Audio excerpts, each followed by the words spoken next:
So you're a fan of Atlanta United, and after winning MLS Cup in year 2, you'd think we'd be contending every year. Yep, I'm pretty sure that's what you guys thought.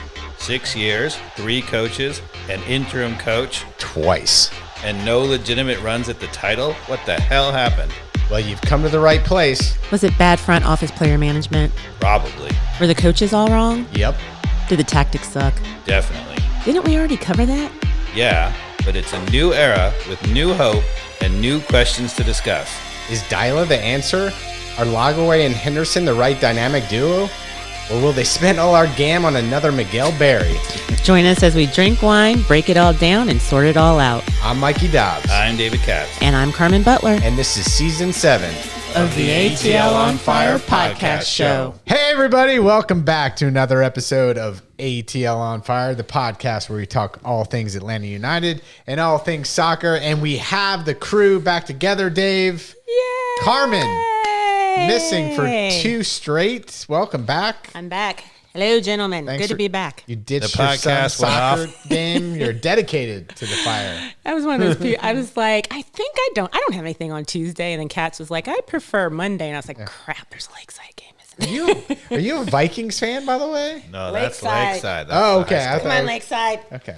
Lakeside. Yes. There you go. I'm one of Well, those I have super- to say, Carmen, the podcast went off the rails without you, so thank goodness you're back. I listened both times. The both ones I missed. I missed you guys. So glad to be missed you back. too. We missed you too. And Dave and I got into a nice bottle of wine, but we saved you one. Yes, but we did. Dave has also brought a lovely red wine to the show this Yeah. evening, the Bonanza. Bonanza, because that's what we're hoping for. The club is experiencing a bonanza. We're in, I mean, 1 and 1 is I know, it's not good enough. That's why a bonanza. not good enough. We need a bonanza. It feels like we're on the cusp of a bonanza, but it's not coming together quite yet.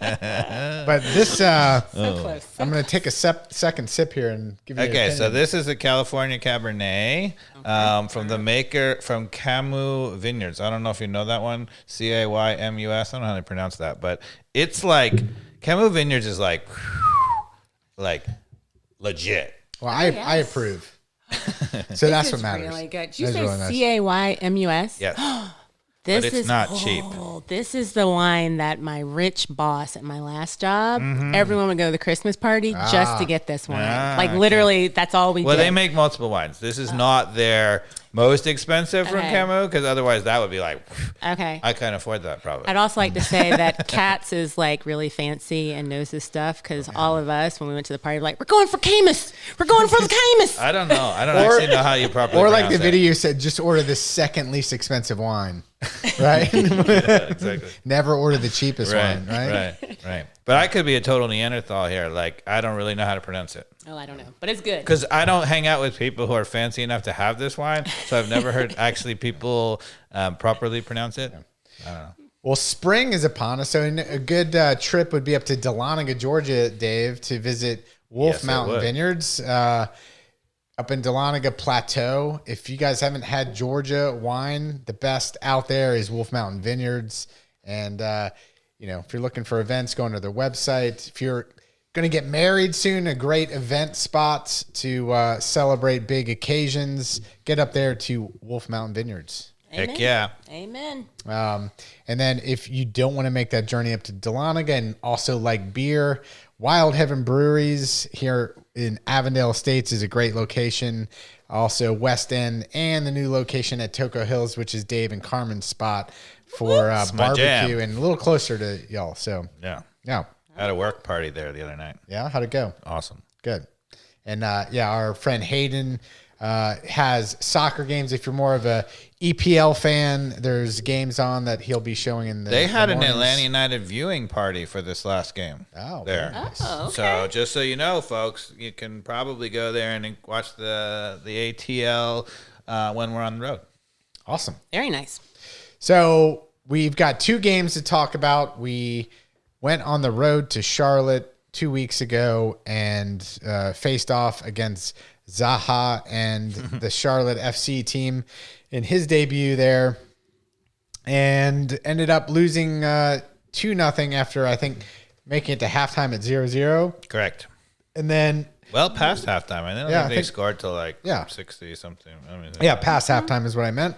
And then this last weekend on Saturday, back at the Mercedes-Benz, we hosted the New York Red Bulls and ended up, unfortunately, getting a 0-0 draw after putting a ton of pressure on the Red Bulls between like the 15th minute and the 10th minute and the 25th minute. There was just nonstop action and no result, even though we were texting back and forth. And I feared that if we didn't put it away, that either they were going to get a goal against a run of play, which they almost did, or we ended up getting 0-0, which is not great. So a little disappointment, understandably, from the Atlanta United fans out there. We are now 1-1 with 4 points on the table. I think we're in like 10th place or something like that. To be fair, there's a tie from 6th place all the way through 11th.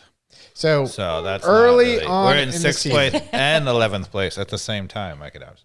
A casual fan would say this is a same old team. Dave, where are you with watching the soccer and your belief with things right now?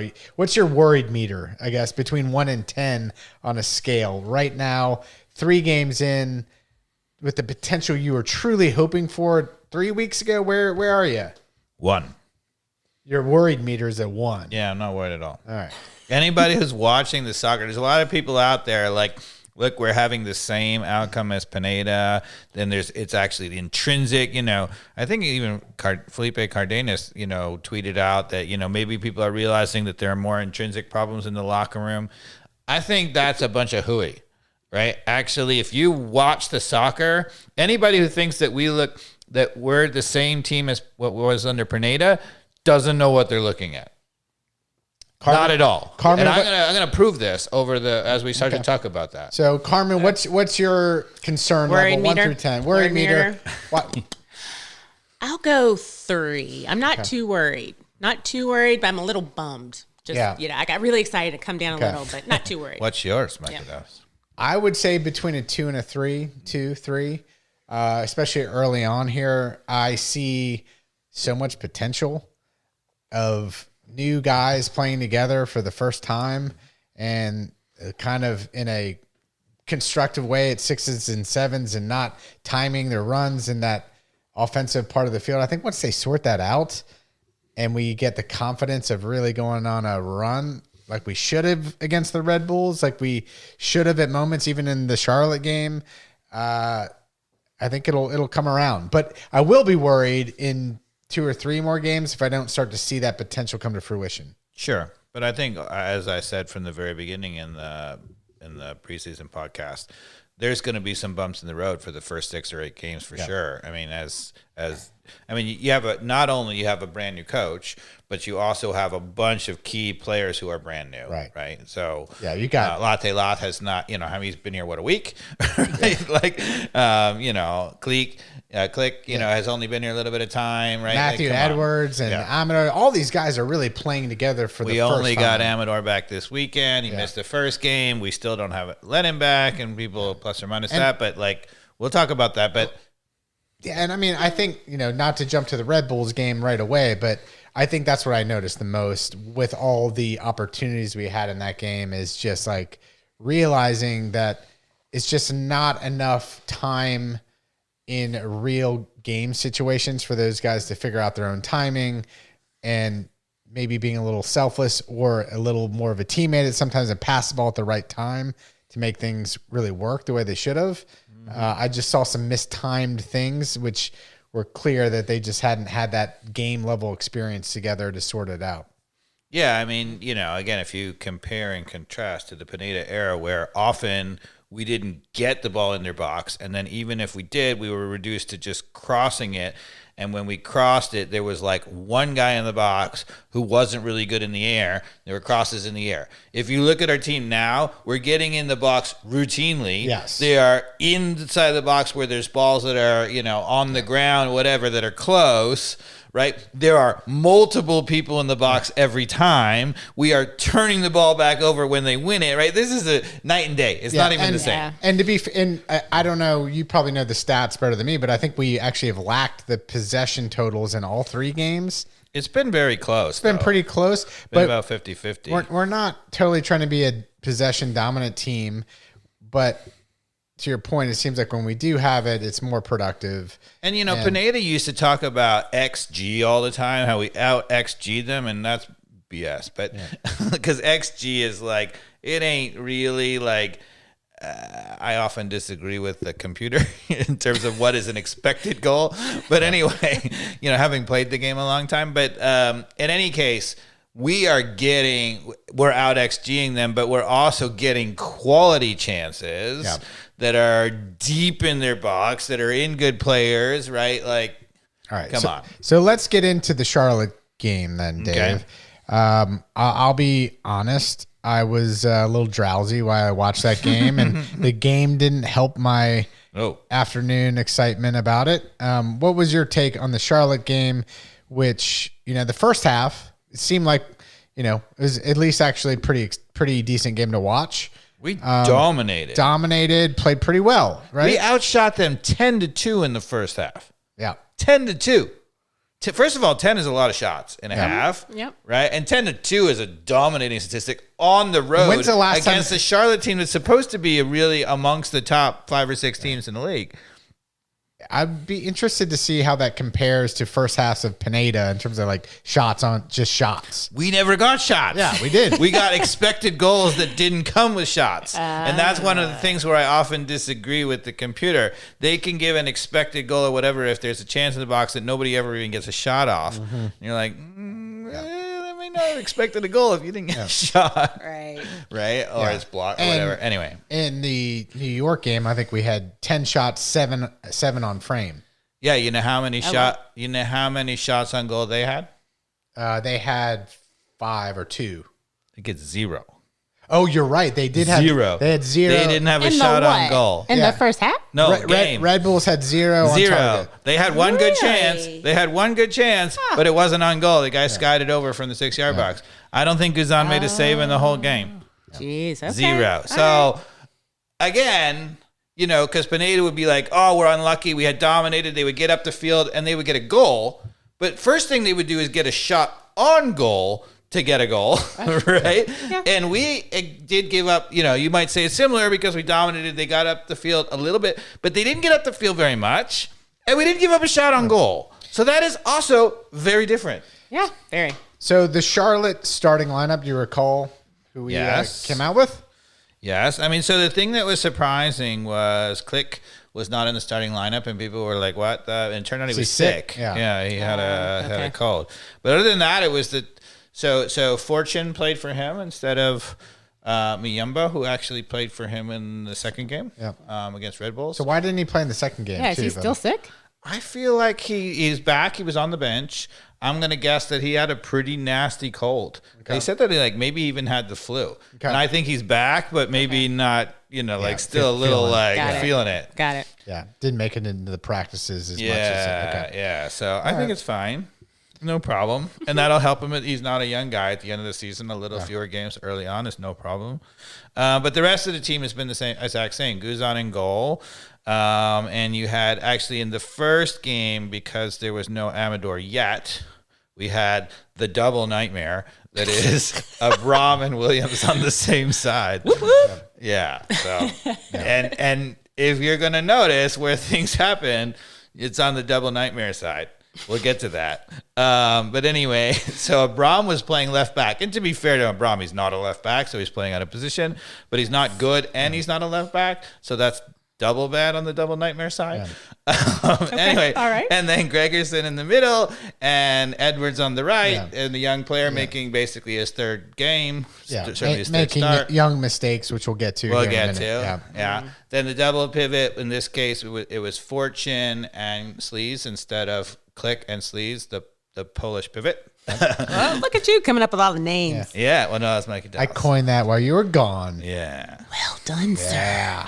I like it. I'm going with it all the time. Polish pivot's awesome.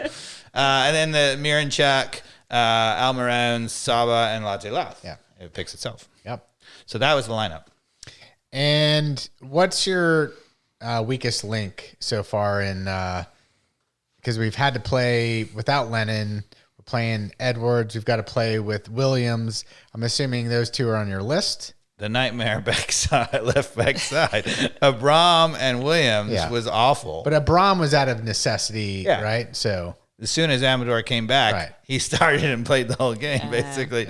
So, yeah, I mean, Ronnie Dyler was like, I've seen enough of that also.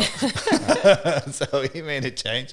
And Amador, I mean, to say that was an upgrade in the Red Bull game, if anybody watched the left back in Charlotte versus the left back in against Red Bulls, I mean, it was night and day. I know you're going to critique Edwards in the first or second goal of the Charlotte game here, as you'll get to Second goal. Him mistiming, stepping up, and the ball going down the line behind him. I do think me recalling the first half, him marking Zaha, he did a terrific job in the first half of putting a lot of pressure on him, winning individual duels with You want to hear my Zaha? note at halftime? So good first half for Edwards, correct? My note at halftime was, as bad as Edwards was in week one, he was absolutely dominating Zaha defensively. Yeah. Phenomenal. When is the last time we've had an outside back who can dominate with their defense? Well, especially, I mean, that's impressive. Never, maybe. I'm about to say, I'm like, but that's the upside about Edwards, which I've seen from. I mean, he's a young He player. was terrific. To play against a other physical player like Yes. Zaha, who I mean, that takes some chops to go up against him, and I think he did a fantastic job In the first half. 27th minute, they had a great cross from Charlotte, but Edwards was actually tracking on the far post, unlike Lennon, and he ran it right out for over the touch. I mean, And Playing then I defense? think Zaha got in his face, and he got back in his face. I was yeah, like, I love it. Zaha he was so frustrated because he was marking the heck out of him. Zaha actually shoved him into the advertising boards, and then he got up and got in his face. I sure did. He was like, bring that EPL stuff. I got you. I loved it. But then Zaha came in the second half. I mean, but Well, to be fair though, but Zaha in the second half didn't really beat Edwards. It was as we'll see on the two goals that we're about to talk about. Both were on the exact same play. Their right back was under so much pressure, just aimlessly booted up the ball. You want to pull it up? Which is going to come. And so I'm gonna go over it, right? So in the 49th minute, it was actually early in the second half. Charlotte just boots the ball up the field. Are we going to do the second one first, Carmen? I don't know. Let's go to the second one first, actually. Okay. So in the 53rd minute, that is the second one, yeah. which was another aimless clearance, right? So in this one, we actually had, I can't remember whether it was a free kick or a corner, but we had a set piece way up in their end. And that's why everybody was forward. So there was no Gregerson. He was up the field or whatever. And so they left Edwards back, right? So Edwards actually was pretty far from the guy out wide. He was playing pretty loose, which was not great to begin with. But we had so much pressure after we didn't win the initial, we didn't score off the initial corner or free kick. I think it was a corner. But anyway, we had so much pressure that we won the ball back in, and then they won it again. And we had so much pressure on them that they just hoofed the ball up the field. I mean, it was just like anywhere will do. Okay. And Edwards, oh my goodness. I mean, he just showed how young he is. He went, stopped, then ran, and he literally, the ball just bounces right over his head. Where'd you go? Yeah. And this actually, in my opinion, is not so much bad defending. It's just young and a little panicky. Yeah. Yeah, So because all he had to do is something. So we just won the wall back. We play forward. They win it, and he's under pressure. Corner, he's like, hoof, see ya. Yeah, he just kicks it aimlessly to nobody. He's too far off. And then, it goes right over his head. Now, stop it. Okay? Because here's the second problem. Right? So on this play, I mean, Sleece does an amazing job of getting back and covering it. Right? So, Sleece is on the ball. yeah, I think he's covering for it. Okay. There is a pretty weak shot right at Guzan, and he doesn't catch it. He doesn't palm it out of danger. He just kind of knocks it down right to Zaha. And this, honestly, I mean, I don't know if you'd absolutely say it's Guzan's fault, but it's awful goalkeeping, and he failed to bail us out. Yeah. All right, let's see it here. Yeah, that's pretty ping-pongy. Oh. And it's not even a great shot by Zaha. So he could have pushed that over. He could have it. caught that because it wasn't hit that hard, but he just boinged it up in the air straight out front. Yeah. That's poor. It was poor. I mean, especially in a situation like that, Guzan's usually way better. Yeah. That's actually kind of his strength, right? And they're going to show it again. Here's the miss. Oh, Edwards. That was awful. But Sleece does a beautiful job covering him behind him. Fantastic. Gregerson busts it all the way back. And it was only, so, you know. Yeah, why is Guzan hitting that back into the center where he could have completely done, many other directions? No, it's not good. And so people would say, Edwards lost Zaha. I mean, a number of people saying that, Zaha got the best of Edwards. No, he didn't. I mean, Zaha was on the far side. Yeah. Edwards actually went for the ball, and he was on the other side because it was he was the one guy back for the corner. So, and if it hadn't been palmed by Guzan right back to Zaha, then he never would have scored. Okay. So let's go to the other one. Maybe, Carmen, you can pull up the other clip because we might as well just do them at the same time. It's almost the exact same thing. Charlotte's in the 49th minute in their own corner. Again, hoofed it up the field like anywhere will do. Sorry, which minute did you say? 49th minute. Oh, we're going back. Okay. Oh, backwards. Big hump, as you said. Yeah. Oh, maybe not that. And Williams judges it poorly, can only glance a header backwards. And that allows Zaha to run at Gregerson. And here's where this is just really unlucky. I don't think we're sharing this. Not yet. Not yet. Okay.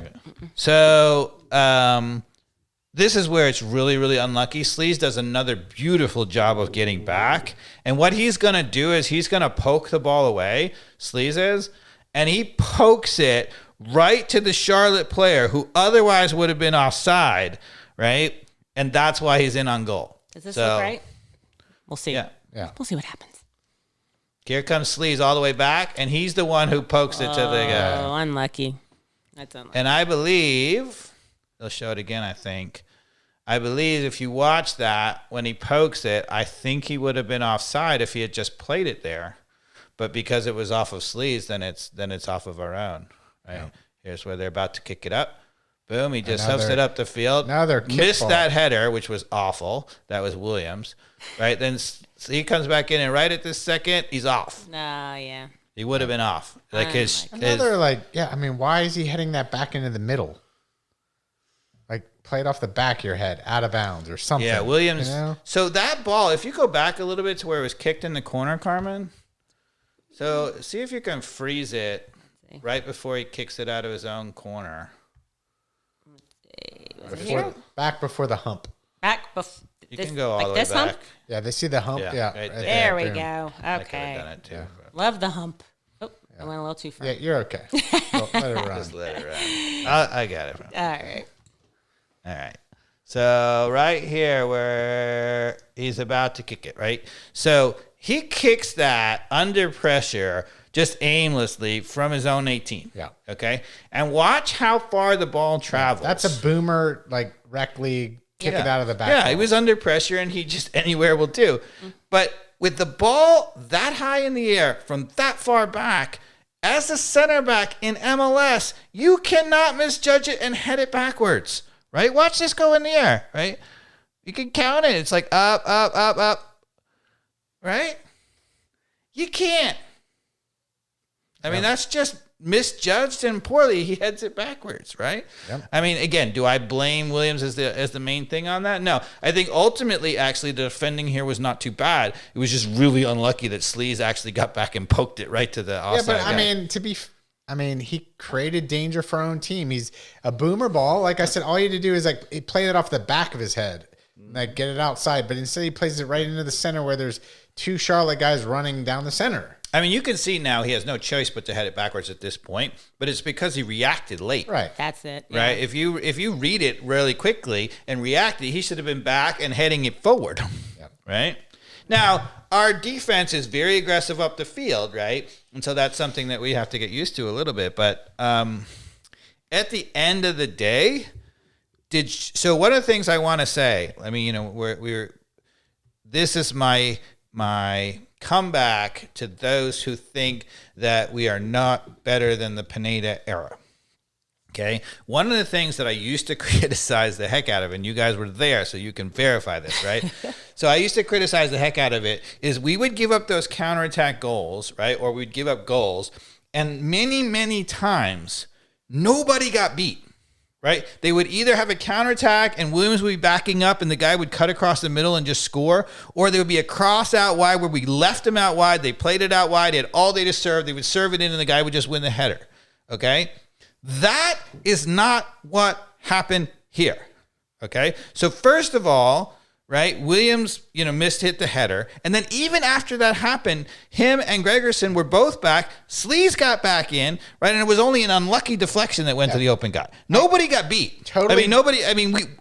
Different goals were giving completely different. What I say is we did get beat as opposed to previously where nobody got beat. Okay. And really the same thing you can absolutely say on goal number 2. So there, Edwards absolutely misjudges a ball. Yeah. Right. Mm-hmm. So he did get beat because it was a terrible misjudge of the ball. Yeah. Right. And then even after that, right, Guzan could have bailed him out, and so gone are the days where we would let them up the field. Nobody actually got a challenge in. Nobody was close and got beat, and then they would score. Mm-hmm. That is not the case. We had a guy on both times, and they misplayed the ball. I mean, Williams and Edwards really misplayed those balls. But now I can't recall in the Charlotte. We don't need to go to the replay, but what was our best chance or two in that Charlotte game to score? Can I say one more thing about it defensively first? Yeah. So no. I started this by saying that it was the dreaded nightmare left side. Okay, left side. All right. So if you notice, we just played 2 clips. Okay. Who is our left back? Amador? No, not in this game. Your favorite. Who is our left back? Is it Abram? Abram is the left back. Did we talk about Abram? We did in the not. Charlotte game, no. No, he was supposed to be our left back. I thought he only started in the first game, but he was in the second game. No, too, No. This is the first game. No. Against Charlotte. That's the second game of the season. Oh, but I mean the first game that we're talking about. Right, no. Right. I mean, I thought he only played in the first game of the season. No, he started this game at left back. All right. Okay. So in the first game, he played center back and Hernandez played left back. But in this game, Hernandez was out and it was Abram who played left back and it was Williams who came in. Okay. Yeah. All right. So we didn't talk about Abram. Right, Carmen? Did I say anything about Abram yet? We did not. No. Not Why? in this game. So where is Abram? Now, obviously, the one that's on the corner kick, he was up for the corner kick, right? But the other one was actually in live play, right? And both of them came on a long ball from their right corner to our left back. Okay. Where's our left back? Does anybody wondered what Abram did on those plays? So I wondered. And I was like, so I know we're aggressive. So Abram was like up the field. I'm like, okay, so maybe he's up the field and they played it over him. Okay. So in the first goal, Abram is up the field. Okay. But he fails to track at all. He's jogging back. And you know who scores? Who scores, Dave Katz? The guy who started right next to Abram. Uh-oh. That's not cool. Yeah. So, was it his fault when all those other things happened? No. Did he fail to track his guy? Could he have made a difference? Absolutely, yes. Right? And he's a defensive line guy, so if he's up, he should be getting his butt back. Yes. So on the second goal, let's see. Sorry, I missed my notes. So in the second goal, he also fails to chase back, right? You had Sleaze mark the ball after Edwards let it go by him. And said, Sleaze comes flying back. Gregerson, you saw, made it all the way back into the play. He's back in the middle. But no Abram. Nobody else is in the picture. In both cases, it wasn't he got beat, but in one case, it was his guy who he was right next to at the start of the play, who he never tracked. Mm-hmm. And in the other case, it wasn't his guy, but he never got back to track either. So when I said there was a left combination, what I meant was Williams heading the ball backwards, bad, and Abram failing to track his guy, bad, double combination. That's what I mean. Gotcha. All right. So in the second game, we have Amador. And if you notice, when we have Amador, how many long balls that we get over our heads did we give up goals? So what about the positive, Dave? Yes. What about goal scoring opportunities? What were the good things you saw on the attack? I mean, I saw lots of good things on the attack, right? Do tell. So, and why didn't it lead to goals? I will give you. You want me to start with my take on why we're not scoring, or do you want me to go over the actual offensive awesome things that we saw first? Do that first. Okay. Charlotte offensive stuff first. Okay. That's awesome. 11th minute, Latte Loth gets a through ball from Almiron. He cuts it back twice, and two defenders fall over.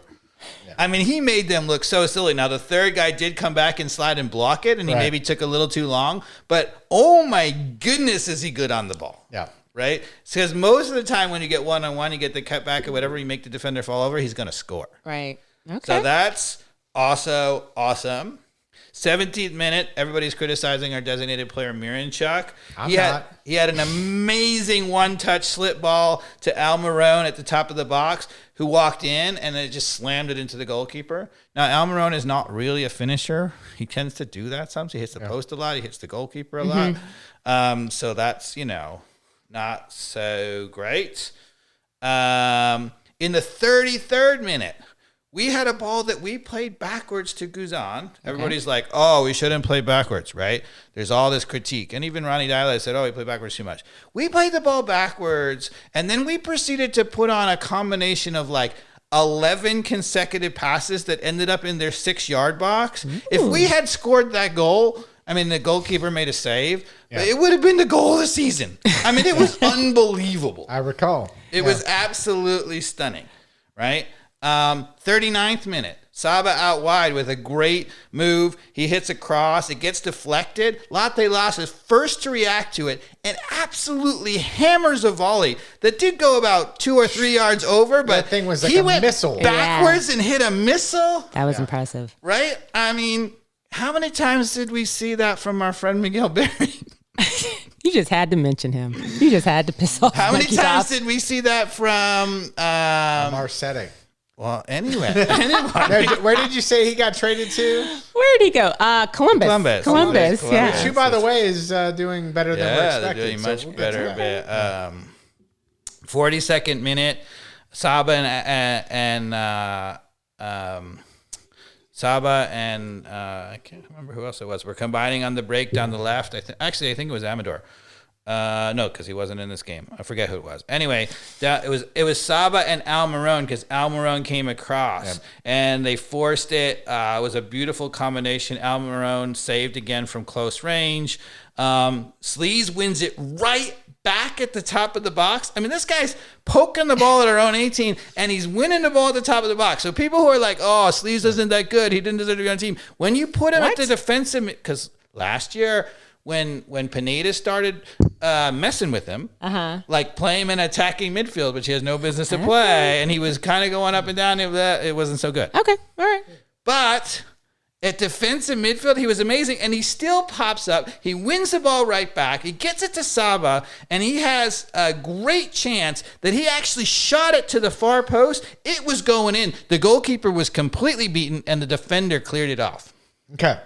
So, again, people want to say... So how many shots do we have total and on target in this Charlotte game? I only got the stats at halftime, so I don't know. Okay. Maybe Carmen can look it up for us, total shots in the game. Total stats. We were 10-2 at halftime. Wow. And people are saying, oh, yeah, but we had a terrible second half, and it is true. The second half was not nearly as good. Yeah.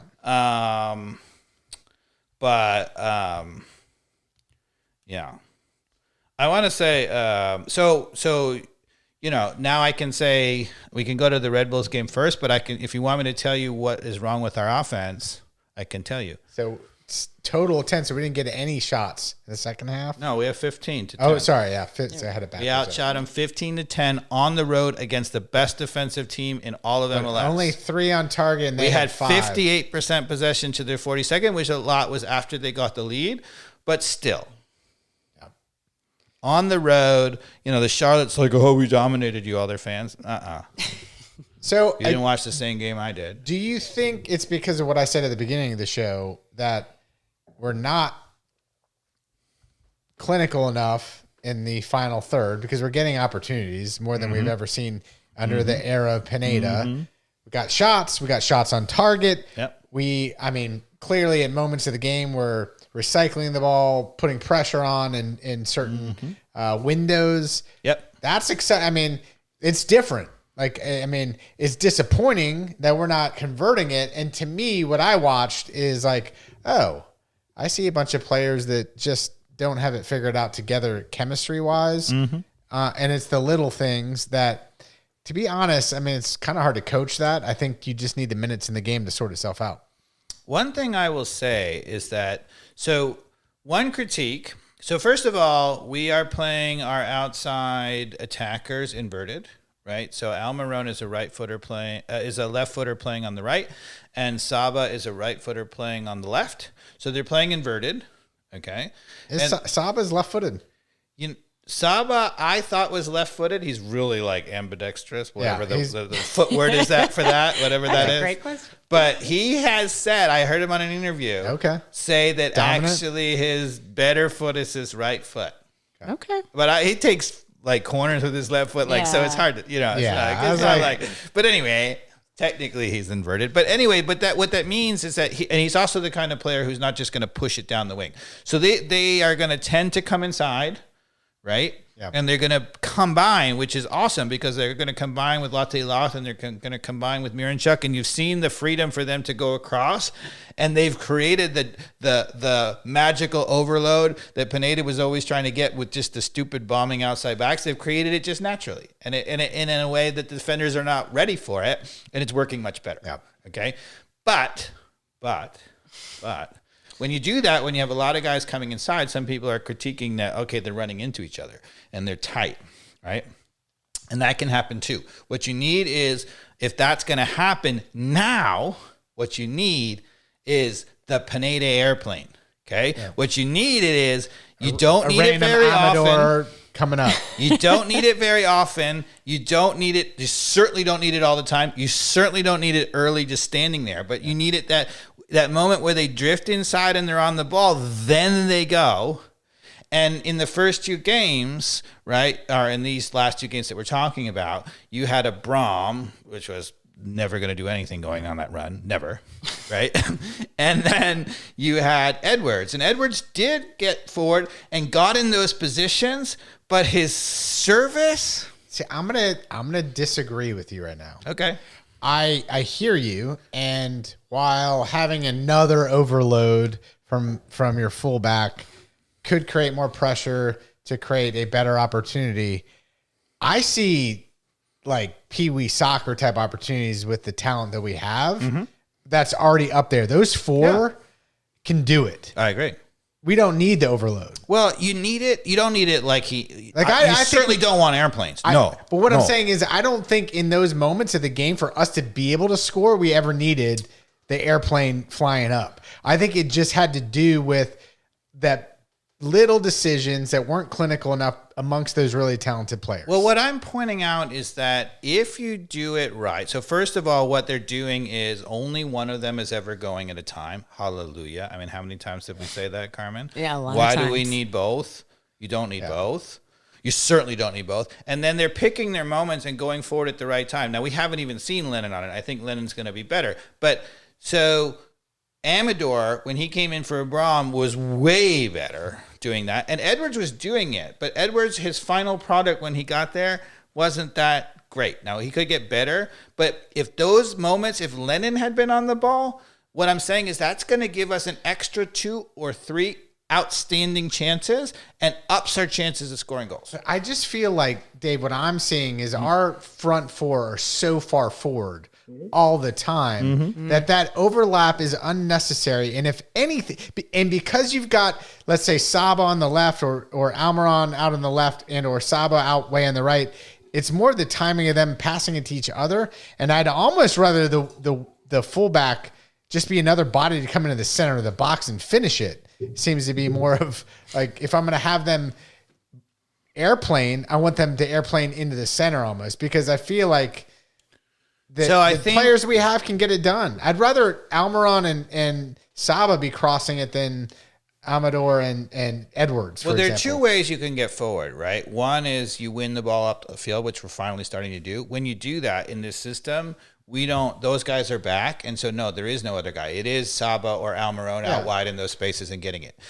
In transition, especially the very quick transition has been like Saba, Almiron, Miranchuk, those four. But a few times we've had a nice outlet ball that's not truly in transition. They've come inside and it slows a little bit, and then that moment is on. Yeah. That's what I'm talking about. And it's only needs to be 2-3 times a game. Yeah, and that's fair if it's in the development up front. Like, I just feel like there was so many moments like we're just dominating way up the field. Yeah. And there isn't really that opportunity for the airplane moment. So what I'm saying is that we did have it like Edwards, and then certainly not from Abram, but when Amador came in, right, he did it, right?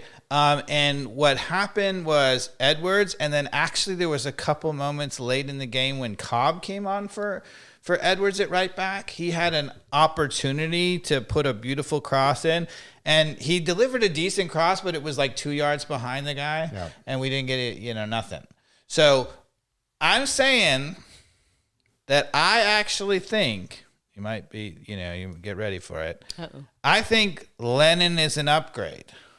Ooh. I think that Edwards is actually a way better defender than Lennon. And I think long term, as he gets more mature and learns how to do the offensive, I think he could be just as good as Lennon. Yep. Right. But right now, in that moment, the one thing that Lennon can do, he makes terrific decisions on those crosses. It didn't do us much good in the Pineda era because there was nobody in the box. Yeah. But now there's 3 guys in the box. And if you get Lennon those same exact chances that Edwards and Cobb had, he's going to give us a goal. Okay. All right. Because he can really deliver a ball. It suits him perfectly. Now we're going to see when he comes back, is he going to be going forward too much? Or will Dyla have reined him back in? Amador was doing it perfectly. It was like the perfect 3 times when he needed him and not when he didn't need him. It was perfect.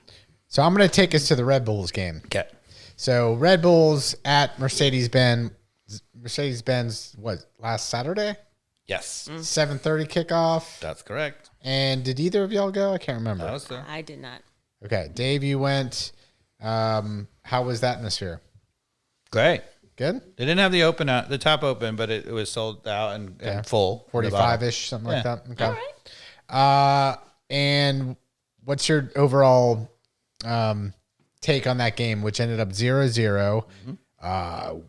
The first 35 minutes, total dominance by Atlanta United. You and I are texting back and forth. I'm worried that we're not, watching tons of soccer games gets to that point where when you have so many moments and you don't put one of them away, bad things happen. Yeah. So I was actually waiting for the bad thing to happen, which almost happened with a counterattack of the Red Bulls 1 or 2 times, but didn't happen, and we didn't get a win. But didn't lose. Also, we can talk about first on the defensive side. So in contrast to the Charlotte game, where they're just a couple of times they got forward and whatever, they got a goal. They actually ended up with 10 shots against us. Yeah. Right. Maybe you can pull up what the total shots were, but the shots on goal were 0. So, when you can play a game without a goalkeeper, that's pretty good. Right? Like Guzan could have taken the day off and then we still would have had a shutout, right? Yeah. So that's and when's the last time, Mikey Dobbs, that so we had 6 shots on target to their 0, and we had 10 shots total to their 7 shots total. Right. They dominated possession 60%. Yeah. Do you remember a game in the Pineda era where the other team had 0 shots on goal? No. Ever? No. Ever? I mean, first of all, we didn't even have shutouts. Yeah. So, by definition, there was a shot on goal when they get a goal. Yeah. We didn't have any shutouts. So this is, first of all, a shutout. That's a thing that was unheard of. The stats are staggeringly different than the Pineda era. That's correct. Yes. I mean, and that's why that's why the panic button for you is a 1. For me, it's a 2. Yeah. For Carmen, it's a 3. Very low. And it's not just the stats, the eye test, right? I mean, so again, people will say, and I think there's a legit critique here, that in both games, and really all 3 games, we've started really well on the front foot. The first half has been terrific, and we faded a little bit. And we can talk about why that is. I don't really know why that is. Yeah. But almost we faded, I think, in a little bit because it almost can't be that good for that long. We pressed so well. We turned the ball back over. We dominated so much. You can only do against a professional team that for that long. And if you do that, you're going to score. Well, that's the thing. For it to be sustainable, Dave, you've got to convert, which then it demotivates the other team, right?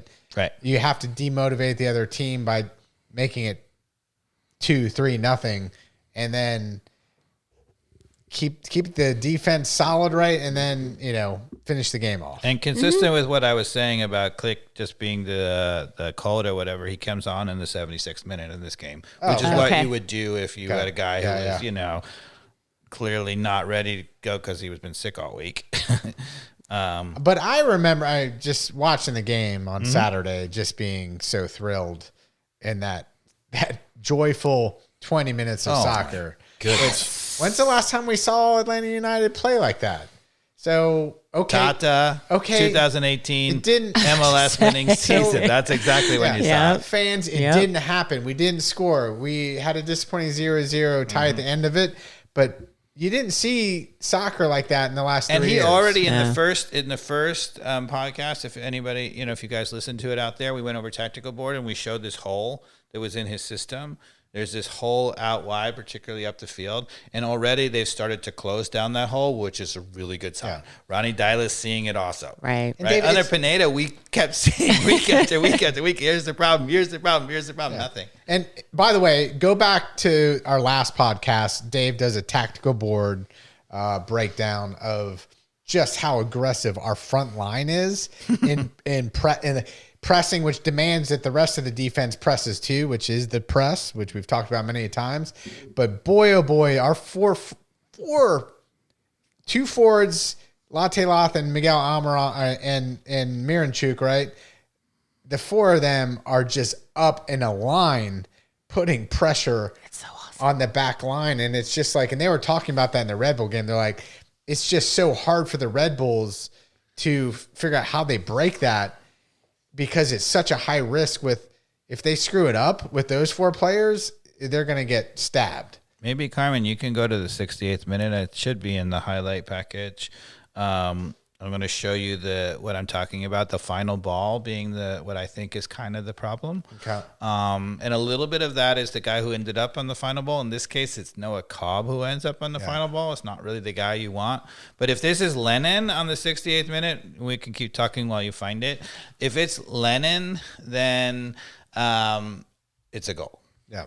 Because Saba was open in the middle. It's all the little things. It was little clinical things that let us down, which were either. There we go. Pause it. Yeah. Okay. What happened? What did I do? Sorry, guys. No, you had it, and then go back to where you just were. Anyway, palms that one away. No, he didn't. It just went over the. I'm going to talk about one thing while she's finding this clip. There was a real negative. Yeah. Again, it's a theme, right? So Guzan showing his age. He showed his age in the Charlotte game because he just palmed that ball right back to Zaha, who scored. Yeah. Right. And in this game, there is a early ball that's way out at the top of the box, and I think he's feeling the critique. Maybe he's listening to our podcast, Brad. He shouldn't be. Brad, we're telling the truth. But he still love you. He shouldn't be listening, because what I think the people are saying, he's old and he's not coming and getting to those like crosses and things. He's feeling it. Right. So he comes in this case on a ball he had no business coming with. Now he got to it. Good for him. That's good. He got to it, but he also punched Latte Loth in the head, and now he's in the concussion protocol. That's how he got his concussion. Okay. Maybe I'm a Gen Xer here, but I watched that slow motion play of him getting I mean, come on. Like in our day, the latte, get up. I'm sorry. He did get up. He played for another and he kept playing. 10 minutes. But now the doctors have said we were examining him, and he has no choice. Yeah, it's not his fault. Stop. Not his fault. It's all our fault for having concussion protocol. Well, Okay, you Mikey. can say that, but it's not. You can't say Latte Loft is soft. He Yeah. just got up and kept playing. It wasn't him. You would have done the same, but you would also be in the concussion protocol like he does. But he got bumped a little bit. I mean, it's soccer. But my point about that Crying out moment. loud, I watched it. Like, let's watch it. It's on slow motion. Well, let's do this Let's do first. this 'Cause she first. Okay. finally I'm heating up. I think we need the other. Put the flames on the YouTube now. The flames on the Oh my Let's see, does that goodness. work? It's gone. If those of you are on the YouTube channel, you see the new graphic. There's flames everywhere. That's amazing. Everywhere. Yeah. So we're going to show this clip, and then we'll get back to that. We can go to and we can argue about it. Right? So on this play in the 68th minute, we're going forward, and people are wondering why we're not scoring goals. And it's a little bit, I said, the final ball and who's ending up in this. So this normally, outside back getting forward, is going to be Brooks Lennon. Okay?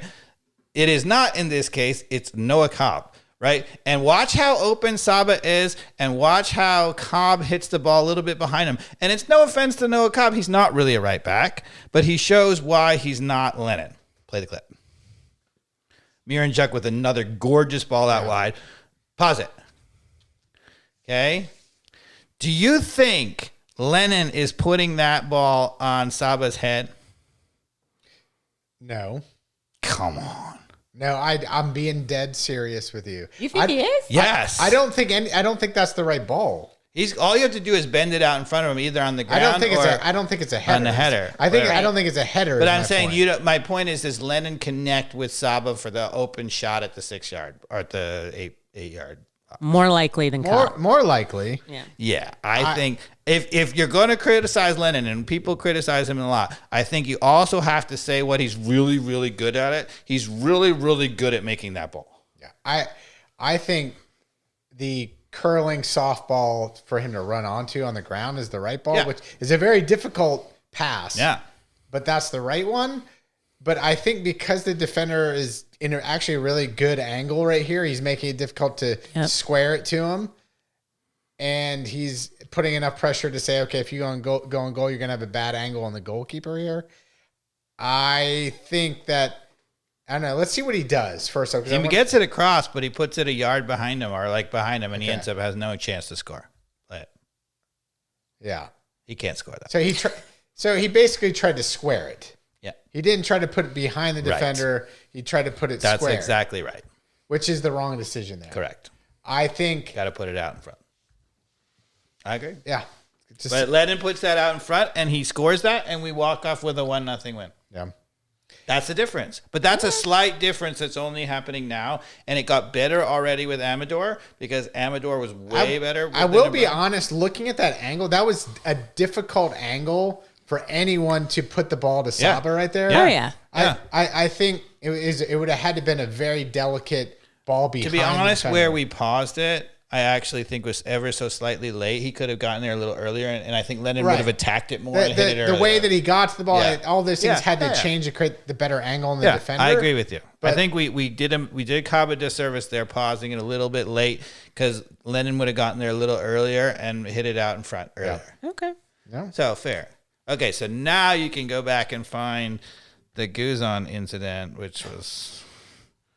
Was that later on in the game? No, it was earlier in the game. Yeah. Is that the reason Latte Lot didn't score? Because he was probably. He was dizzy all game. It's certainly why he came off early. I don't think it was. I don't think that's why he came off early. Yeah. He didn't come off till later in the game, did he? That's right. He came up for a while, but I think they were monitoring him. Because he was tired and didn't score. It had nothing to do with him getting hit in the head. Dude, watch this. He did not get hit in the head that hard. I don't care what anyone says. He did not. I actually don't have the minute. Complete bollocks. Complete nonsense. Complete millennialism or whatever we call it. Every time you just go off on the young generation, I think I'm just going to press it. It was in the second. I don't even think his head. In the Brad Guzan didn't even touch his head. It was in the second half because didn't even touch his head. Raguzan didn't even touch his head. Promise you. And it was a ball played from the right. Let Carmen find it. Y'all She'll keep find talk it. amongst yourselves. I forgot to write it down on where it was in the highlight clip. It's all right. What else do you need to talk about? You're going to want to get there because, you didn't touch him. Because I'm trying to remember when he bumped came into out. the other player, but it in? wasn't even like his head hit him. I mean, come on. I'll find it. Y'all keep talking. I saw it like the time at some point when he got the actual concussion. Well, concussion protocol. But y'all keep talking. Just keep talking. All right. Anything more in the Red Bulls game, Dave, that we should have won, but ended up 0-0? Proud of us for not letting a goal in? Well, this is what I was going to say. It was what's so different from the Pineda era is A, we got a shutout. B, we didn't get a shot on goal, right? Even in the Charlotte game, the goals that we gave up, right? People got beat, right? It wasn't just them getting up the field easily, right? I mean, somebody had to make a mistake. That's why I keep saying that. Like, somebody has to make a mistake, right, for it to happen. Maybe I have the wrong half, Carmen. Maybe I have the I'm like, we saw this one.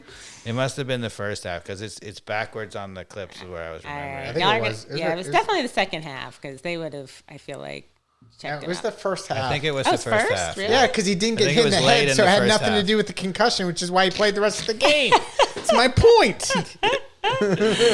Oh my goodness! But you're not listening, Micah Dowse. I don't need to listen. You're not listening to me. You didn't get a concussion.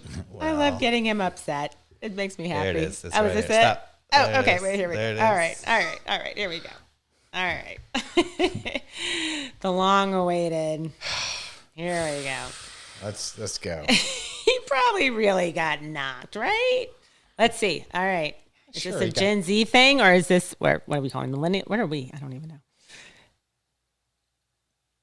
I mean, he did get got punched in the head, Mikey Dubs. He did not. You watch it from the back. They won't even show it again. I watched it. It looks like he did, but he didn't even get. Then why does he immediately grab his head? He's a soccer player, for Christ's sake. No. Here we go. Are you kidding me right now? Why did he hold his head? He's a soccer player. No. It's like, oh my God. Straight down. Guzan Straight waves like, well. Oh my You're Now, wrong. You're I wrong. will He say, there is a part of me now that people will grab their heads very quickly to Yes. get the play stop. So I get Not that. when you got punched by your own goalkeeper. They don't. But he did get punched in the He head. didn't get punched. I'm telling you. We'll No, watch. but you don't fake it when you get. It's when an We are when going an to find the opponent does You're it. going to find the replay. I'll show you. He does not get hit by Brad Guzan. Yes, he does. He does not. He wouldn't be in the concussion protocol. Yes, he like would. Dobbs if he didn't get hit. But Why would he even be in the after concussion? the game though? The doctors are not morons. They look at the clips from both hands and they're like, if they saw that he wasn't touched, he would say, "I'm Look, not touched," and he wouldn't be in the concussion I protocol. was in high school 7.5 years. I'm no idiot. I know what a concussion looks like. I don't even know what I was pressing at this. That's the right one. That's the right one. You Oh goodness. So, Red Bulls 0-0. Yeah. What was I going to say? Oh, International Women's Day, Carmen. Oh, shoot. You know what? You Okay. brought it up. Why I did you have brought to it go up there? because I brought up that concussions are a problem in terms of protocol, and then I don't know. Uh-oh. So there was So- going to be some pressure on the female referee. Yeah. So as they're talking, I have to admit I did not watch a lot of the New York game because it was UNC Duke day, and so I did watch it at halftime. Oh. But as y'all are texting, it was noticeable that the refereeing, it doesn't sound like it was good. I challenged Mikey Dobbs that if he could really criticize so harshly the refereeing on International Women's Day, but the part I saw, Well, it was warranted. You know, it's classic Mikey Dobbs when I'm like, it was like opposite day. Like I'm arguing for or yellow cards against us, right? yeah, That's right. That's true. This is the guy who This got isn't me sent being- off for this isn't arguing me a being red sexist, card. right? I'm like, penalty oh my against gosh, him. why isn't she giving us a yellow card? Right, fair. And then Yeah. ironically, Yeah. like you saw the other team like doing the same thing, like Yeah. it's just a weird situation with it was like she used the cards in the opposite way they should have been used. Yeah. So here's what I think happened. Okay. So obviously there haven't been many referees in the center that are women in MLS. It's happened before, but not much. Yep. Right. So that's tough. You're put in a place where. So I think that she was trying to do two things at once, which are not great. One, she was trying to let the players play, which is good. But she was also trying to maintain authority at the same time. And when you do that, and you try to extra let them play when there are incidents, but you're still trying to maintain your authority, what happens is you let something go that you shouldn't, and then you over yellow card when you should, and it starts to become a little arbitrary. Yeah. And that's what happened. I 100% agree. It is a difficult situation she's in. She's under the spotlight. She's probably one of the best MLS refs out there. I think she refereed the Women's World Cup final. Quite possible. Yeah. That's what I think people were saying. I'm just saying, So I think she's agree. terrific referee. I think look, MLS refereeing in general has a lot of improvement that is needed across the board. So pick on her as easily as anyone else. I agree. I felt like it was that balance that she started to lose right from the very beginning. She didn't do either things. She didn't influence the game, so that's good. In the end, and then B, she didn't give a red card in the end. And so much of the early refereeing that you're talking about in MLS, they would A, influence the game, and B, give red cards. That is so she didn't do that. So I will give her, I give her kudos because that game could have easily been that it could have gotten out of control. Yep. And she was able to keep the wheels on the bus. She did a little bit barely, but overall it was not a good performance. But she let the players decide the outcome of that game, which is the most important thing. So I agree. Yeah. And I felt bad, because I think, we want to see, there's zero reason why women can't be refereeing these games. Zero. Right. Was it an all women's crew? I know one of the lines crew was like, was dude. the man. Yeah. Okay. The bad one. Actually, the woman who was reading the lines was right on it. The man was like, there was a couple times he was like, one of those like, oh, it's blatantly off, but I'm not going to do it right away just in case. You're like, come on. So the woman was actually, the lines woman was way better than the lines man. So let me make sure I'm understanding this. So what you're saying is women are better than men. Yeah, sure. That's what I heard. Sure. Okay. That's fine. Continue. We all know that. Let's not. Just wanted to clarify. There's something that Just wanted to clarify. Continue. Okay. Don't tell Leah she's upstairs. Shh. So Miami this Sunday, 7:30, Mercedes-Benz. That is correct. Messi traveling to Atlanta. Yes. He is. Messi going to play. Yes. 60th minute. No, Messi is going to start. I kind of had that hunch too. So Messi had a little bit of a knock. He's not played the last two games. Well, yeah. So he's had a little bit of a knock, and they had all this extra stuff because they had CONCACAF Champions League, right? Oh. So he's played in those matches, and that's kind of tough. So he's played extra matches, and he got a little bit of a knock. So they rested him for one game. Like he was out for one game for the small injury. And then this last weekend, he was on the bench, but he didn't play. So that says to me that they were being, and the reason why he didn't play, in my opinion, I think he would have played off the bench. So I think Mascherano would have had him 60th minute in this game to start in our game because he really needs him on the road against Atlanta to beat them, but to beat us. But I think what happened. So Miami got a red card in like the 20-something minute. So when you get a red card that early and you're kind of hunkering down, they didn't bring on Messi. And they didn't have to bring him on because they scored and they won. So the entire game, they were holding on to a 1-0 lead. If you're holding on to a 1-0 lead, you just don't play Messi. Yeah. Right. So the other X factor is Argentina has 2 international games right after this Atlanta United game. Yeah, but I don't think Mascherano cares about that. Well... But does Messi? Is he the one running? Messi's running the show, and Messi always wants to play. Period. The end. Yeah. Who doesn't? So I also think that it's to his advantage to play at least a large portion of this Atlanta United game. Makes sense. As a way to be fit and ready for the international games if he's going to make a difference in those games. Yeah. So I think everybody's wrong with everybody's like, oh, he's not going to play against Atlanta. I think we're going to see him either start or play a significant. I think he's going to start. I think you're right. Okay. I think everything lines up. I think Mascherano is treating this like he should be. It's too bad we can't have a bet. This would be like a perfect bet for me to lose. but you agree with me. But I agree with you. Wait, is there somebody out there? I was about to say. Is there somebody out there who wants to take the bet? Keep talking, cats. Eventually, Mikey Dobbs will just be like, you know what? You know, he's not going to play. I do believe he's going to start the game. Yeah, I think he's going to start the game, and it's going to be 7. Because the other thing is, it's a big game for Miami, right? Early on in the season against a tough team, they know Atlanta's going to be a contender, so they want to win. So who is our starting lineup, knowing that Latte Lot is out of concussion protocol, which never existed? I think that means that Latte Loth is not going to play. Oh my God. Really? Yeah. How? When? I guess, yeah. Because this is all the concussion, precaution. I don't know because Dave, nobody really you knows. understand how the brain works better than any of us. I understand. I've had my head rocked a couple times, but That's clear. Isn't 9 days enough for him to, put it on some ice? And Well, Carmen, you can talk about it because your son's a goalkeeper. He's been in the concussion protocol. I've had more multiple concussions. I was about to anyone say, here. Mikey Dobbs has had probably more than all of us combined. Clearly. Yeah. Whether they were actually And it shows. diagnosed and how many protocols he's been on, not Zero too sure. protocols for me. So how many days is it in high school? Oh, geez. Because this was his second one. So my son just came off last week from it was 2.5 weeks for him because it was his but second the first one is 10. Yeah, 10 the days. first one, I think for him, they weren't completely sure it was a concussion. So I think it was a week. Okay. And I think it was more nose than head. But then this one was close So to 3 maybe weeks. he'll get cleared. He might. Because I don't think it's a bad concussion. I agree with you. It wasn't a concussion. That's a great Mikey Dobbs. Seriously, if you had to actually count how many times your bell got rung, where in this generation you would have been sorry, concussion protocol, you gotta sit. I'm actually worried for myself.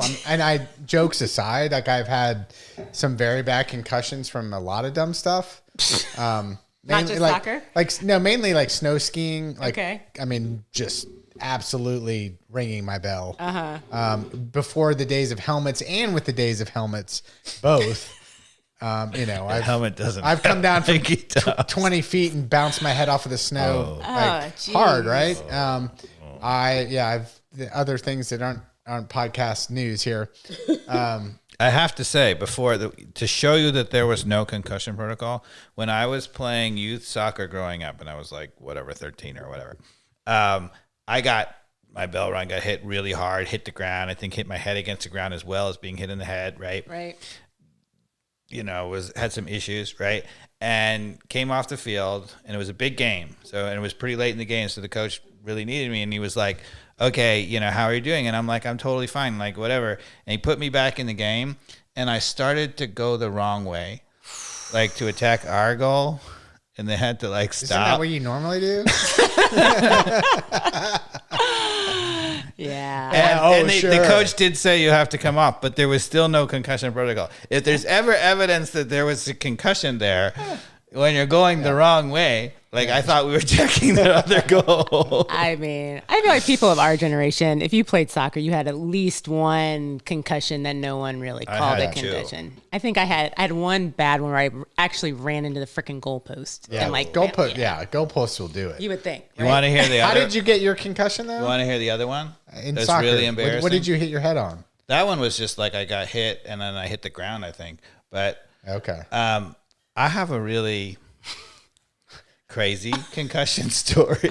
All right. So when I was 17 years old, I'm playing for the New York State ODP team, which is a big thing in those days. And we had a winter training camp. So, because winter in New York is miserable. You can't train. So they flew us down to Florida to train in the winter. So we're training at Coco Expo, which was a really awesome facility at the time, and the national team. And it was awesome because the very first women's World Cup team was in their final preparations. They were just about to make the final cuts to who was going to the World Cup in China. Oh, wow. Okay.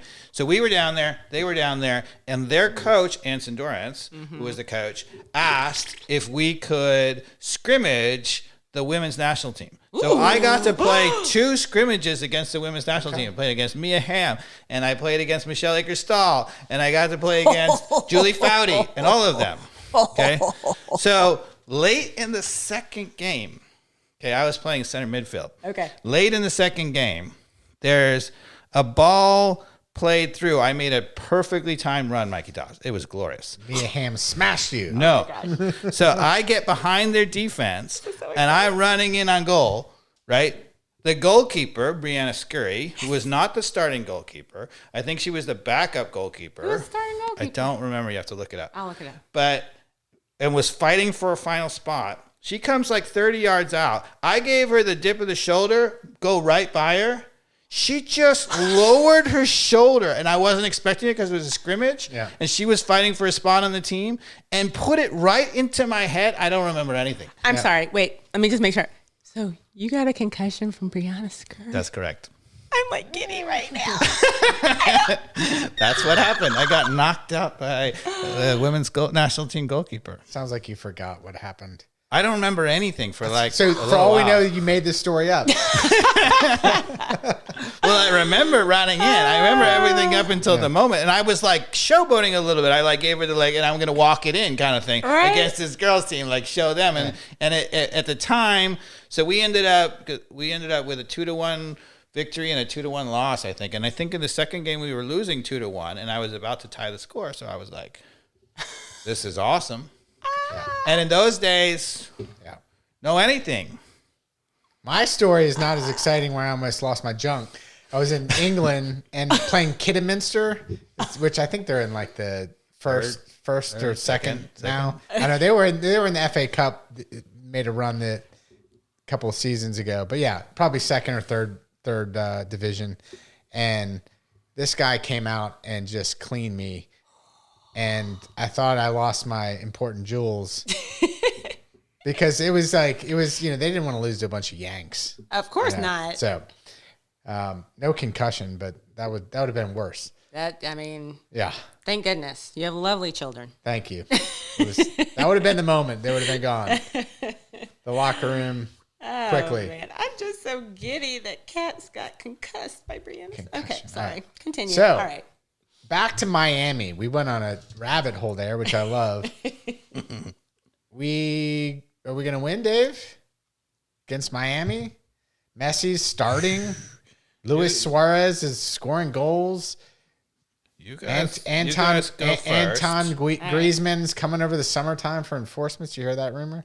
What? Yeah, he's coming. He's going to go to L.A. You think he's going to L.A.? He might go to L.A. One of the L.A. He's jealous Giroud is playing at I'll go to LAFC. So LAFC. He may go out there. I heard a rumor he's going to Miami, though. The sad thing is we know it's either LA or Miami. Like, I feel like at some point, I know what's one of the LA teams or Miami. Right. Yeah. Atlanta has good strip clubs, too. Anyway, who's going to win? I think the goalkeeper was Amy Allman. I've never heard that. And actually, Brianna Scurry didn't make the team in the end. I think she didn't get better because the coach got pissed at her, knocking me out. You can't be knocking out. So I think. Anyway, go ahead. I think Atlanta and Miami tie at home 2-2 because there's going to be goals, maybe even 3-3. I mean, because I think we're burner. Well. If Latte Lot does not start, then that's a different equation. That's a big issue. That is a big. Although we do have a decent, everything. We have Tiare and we have Silva. I might. Yeah. But we haven't seen Silva in any significant No, he's come off role the bench so but far. No, We've seen him off the bench once, right? I think twice. And he's Okay. done well against Miami Yeah. in the past, so okay. But you got to figure Tiare. I just think the pass is not a good barometer right now for us. I think it's a completely different style that we're playing that we need to execute correctly against Miami, who's also going to be offensively geared.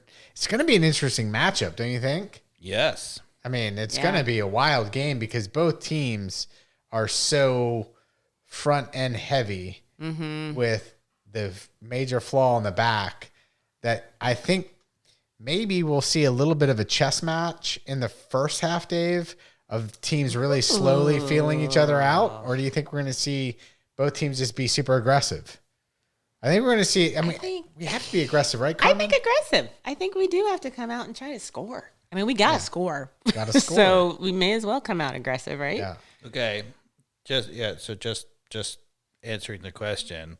So Atlanta United announced that Latte Lath has entered the concussion protocol. He's being evaluated on a day-to-day basis. Comes after the forward took a hard collision while defending a set piece. Yeah, he got punched in the head by He Guzan. didn't get punched in the head. Anyway, I've watched it a million times. There's it's no unclear at this point whether Guzan's hands never touch his head. it's unclear at this Promise point you. whether he'll be available for the club's next big match, and they expect to know more information as Ronnie Diala speaks to the media later in the news conference later this week. Okay. All right. That's all we know. Go ahead, Carmen. Did So, you say? Carmen, what's your Okay. score? What's the score line? Okay. I've been too positive in the past. I'm going to be the what do you call it? Negative Nelly, whatever it's called. Debbie Downer? Debbie Downer. I'll be There. Debbie Downer. I think we lose 2-3. That's a good call. I think 3-3, 2-2 is a good call. I think losing 3-2, winning 3-2. I think they're going to be goals, Yeah. for sure. I think all of these are good. I don't expect our defense to get a shutout against Miami for sure, because I think that Messi will start. Obviously, if Messi doesn't start, it's a bigger difference. But they have a ton of attacking talent even when he doesn't start. They've been scoring goals against everybody even when he doesn't play. I think that we will start to score, particularly at home. It's much better chance if Latte Lath goes. I'm going to say if Latte Lath plays. Zero goals in the last 2 games for Atlanta United. Yeah, I get it. Latte Lot not starting. But Miami's defense is a lot worse. The Red Bulls and Charlotte were 2 of the best defensive teams in the whole MLS last year. So keep that in mind. Okay. All right. And Miami was not. Miami scores a ton of goals, but they're not. So we're going to score at home.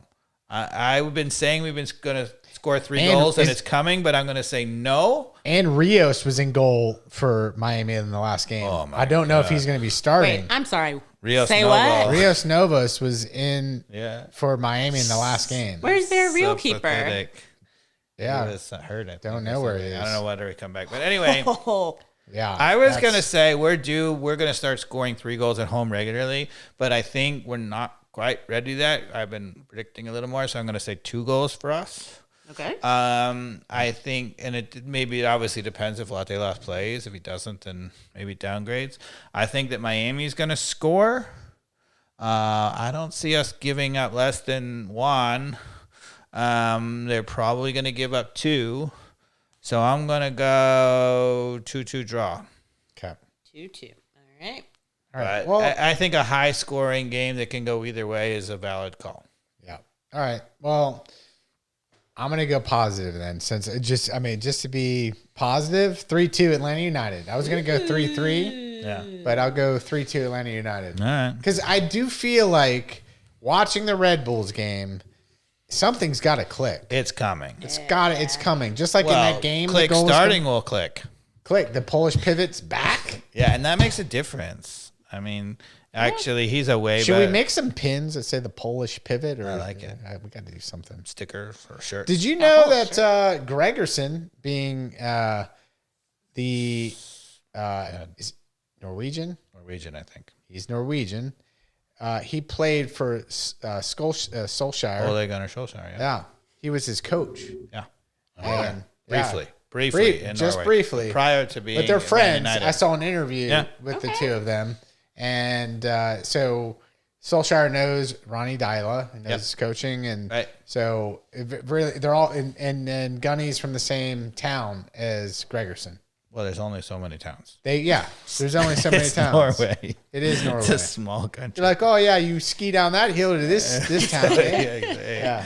Yeah. So it was a good. It's on the Atlanta United channel. If you haven't seen the documentary on Gregerson, it's pretty good. No, I haven't. I heard Well, he's it's a on huge Apple TV. I Yeah. heard he's a huge rap fan. Oh, is he? Yeah. Because apparently when he was coming, they were like, what do you know in Atlanta? And he's like, I don't know anything about the city of Atlanta. I just know all the rappers. Yes. Okay. And I do remember that. Yeah. So he was excited about that. So if you're out at the rap concerts, you'll probably see Gregerson. And you can't miss him because he's real tall. He is real tall. He's tall.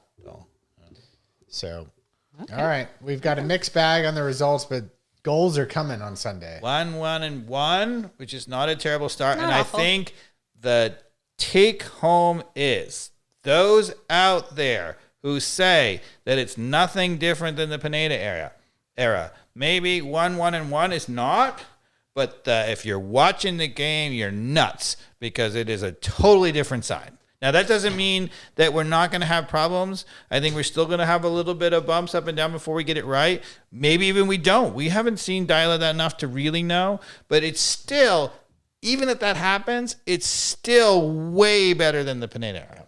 So I want to thank my mother-in-law who made some new embroidered Some new shirts. So hopefully next podcast you'll be wearing the upside up Atlanta United logo on your shirt. Is that a long sleeve you got? Yeah, this is long sleeve. Yeah. Oh, look at you. We didn't have a real fire tonight since it's actually like 70 degrees out here. Well, thank you, Mama Dobbs. That's awesome. No, Mama Caldwell. That's Mama Caldwell. Yeah. Okay.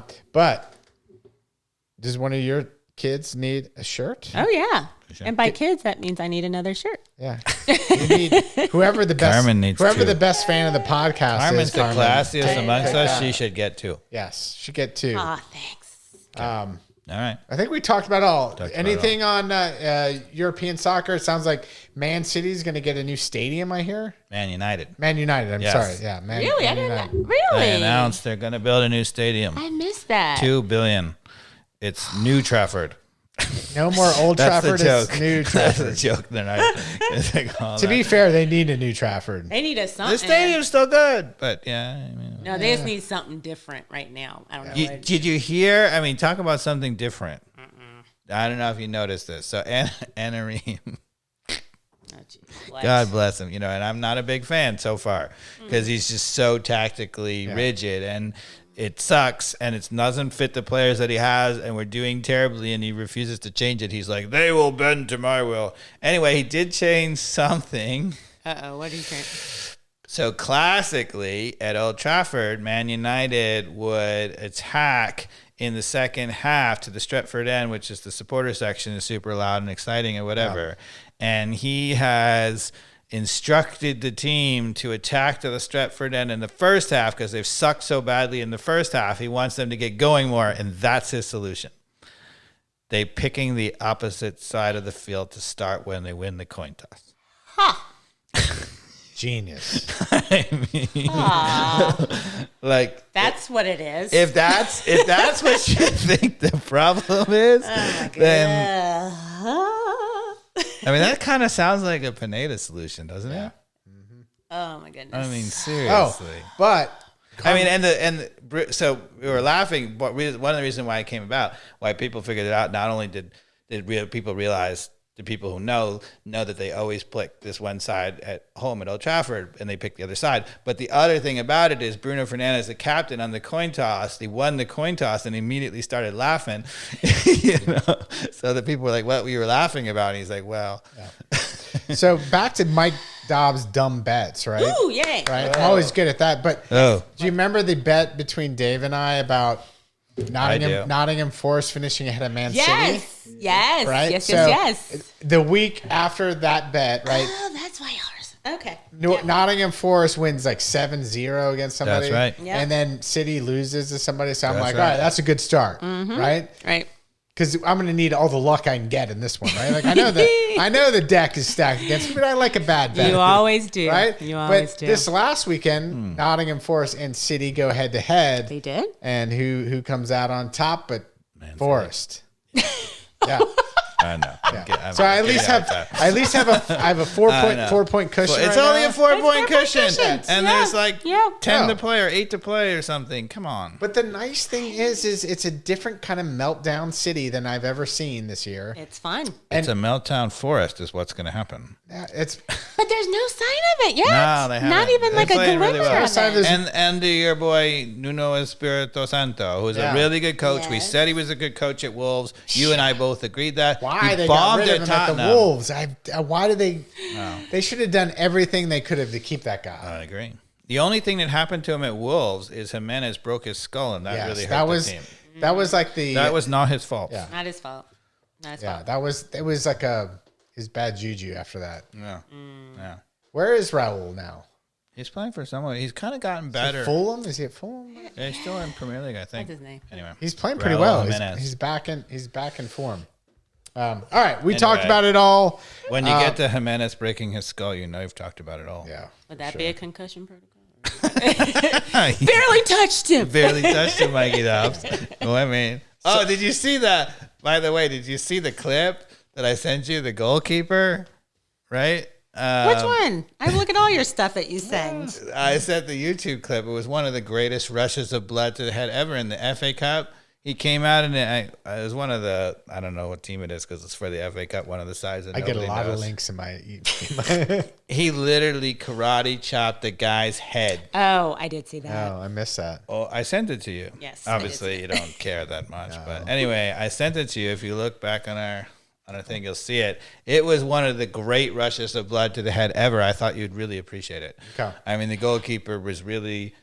He was coming out. He knew he wasn't going to get there, and he's just like, "Oh, I'm going to go with my boot about here." And he literally, I mean, the guy's lucky he survived. Oh, was it a goalkeeper? I don't think I knew it was a goalkeeper. It was but the I goalkeeper. saw. Oh, it He's looked- lucky yeah. he walked out. He's That was lucky he got awful. out ever. That was awful. But anyway, Well, go look. We've talked about it all. I have one last thing. Yes. Lakeside won today. Or sorry, Lakeside Vikings won tonight in PKs. My son Nice. saved 2. Very nice. And I missed it, but I was here. So And I'll it's add worth it. that the Go women's Butlers. team Vikings won 2-1 earlier, and my daughter scored. So Nice. yeah, there you go. I did a lot of visualization about winning. You are a winner. You are a winner. Congrats, kids. All right. Thanks, everybody listening. Just like back in Subscribe. Guadalajara, you see? ATL on I fire. do it, coach. Football is life.